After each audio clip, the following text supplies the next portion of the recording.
Greetings, I'm Dr. Lippy Roy, and welcome to Food Friday Ukraine Edition. As I mentioned on Monday's show, this week's episodes will be dedicated to the state of health of the people in Ukraine.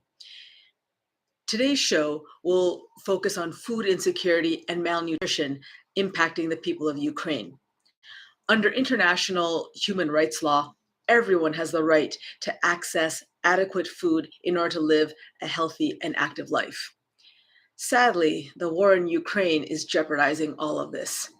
In the past few weeks, over 1 million people in Ukraine have fled their homes while hospitals and schools are destroyed and essential services are disrupted. Food, water, healthcare, and other critical support have become difficult, if not impossible, to access. Here are 3 of my takeaways on the food crisis on a global scale, in the Ukraine, and on an individual malnutrition level.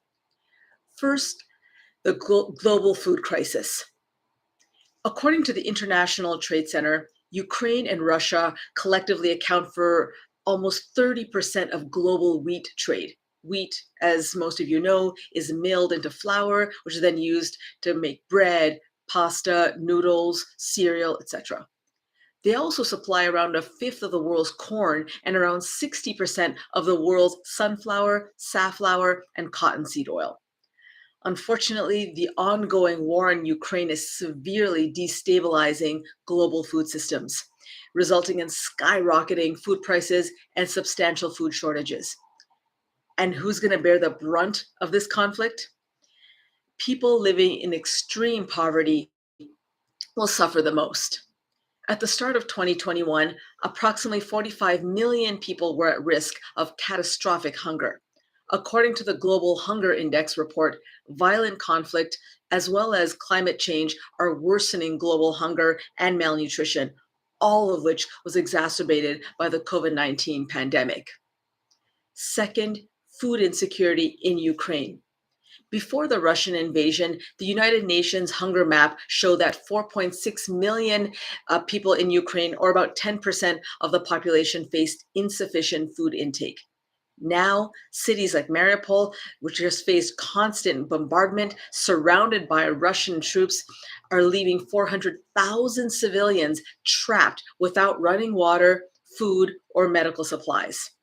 Reports reveal that people are developing fevers, including sepsis, and without adequate food, their health will continue to deteriorate. Hunger is also an immediate threat to the reported 2 million refugees who neighboring governments and humanitarian aid organizations are desperately trying to feed. Third, malnutrition effects on the human body.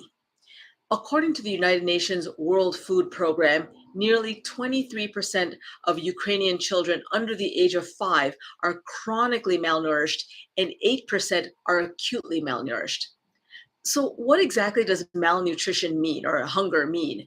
Pathological hunger is not the same as the hunger pangs we feel, say, before lunchtime. Hunger can be very painful and have major health consequences. Malnutrition is a serious medical condition that occurs when your dietary intake does not contain adequate nutrients. Deficiency in micronutrients, specifically vitamin A, iodine, and iron, are a major global health threat, particularly to children and pregnant women. Signs and symptoms of malnutrition include unintentional weight loss, persistent fatigue, generalized weakness, easy bruising, thinning of the hair, joint pain, night blindness, frequent illnesses, and longer recovery from illness. I know there's a lot to take in here, and there's a lot of despair in the world, particularly in the Ukraine region, but you can provide hope. Please consider making a donation to any of these organizations. World Food Program, the Hunger Project, Food for the Hungry, World Central Kitchen, Action Against Hunger, and Concern Worldwide. Stay tuned for more health videos by subscribing to my YouTube health channel and follow my Instagram at Health Humor Harmony Dr. Roy.